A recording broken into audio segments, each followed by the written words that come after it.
See, the English word mind doesn't say anything because it's just one generic word which does not describe different dimensions of what the mind is. Mind is not just one something sitting here and doing something, okay? There is really no such thing as mind. In the yogic culture, there is no mind. There is a physical body, there is a mental body.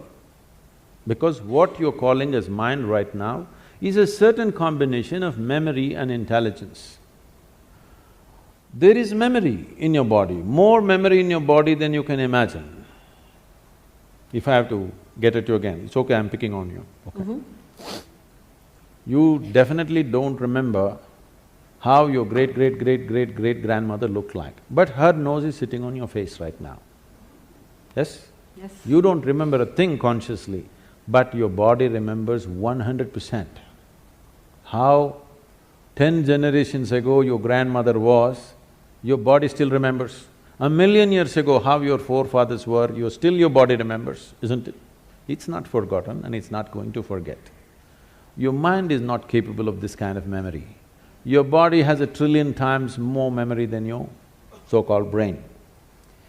This whole shift towards the brain and intellectual process is a European malice. They gave too much significance to thought. This has happened because they lived under a subjugated society, religiously subjugated society where you're not supposed to think anything except what's written in some book, otherwise you're dead. They lived like this for a long time. Because of this, when they got little freedom to think and manage to live, they started celebrating their thought too much.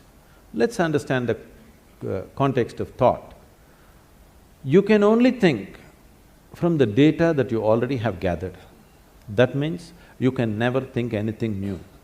You can recycle it, you can rehash it, you can produce permutations and combinations of it, but you cannot think something absolutely new. It is not in the nature of the thought to come up with something new. It can only recycle the past. That means if you dedicate yourself to your thought process, if you enshrine your thought process, you're ensuring nothing new ever happens in your life. So thought need not be celebrated like this. That's why in this culture, thought has never been given so much significance. What you think is your psychological drama. We don't think much about that because it's your drama. Your drama is important for you, somebody else's drama, it's important for them. Everybody thinks their drama is the most important drama in the universe. This is everybody's experience because they're so identified with their own psychological drama. This psychological drama should not determine the nature of your life because this is just a small happening compared to the life process. Life is a much deeper intelligence than intellect.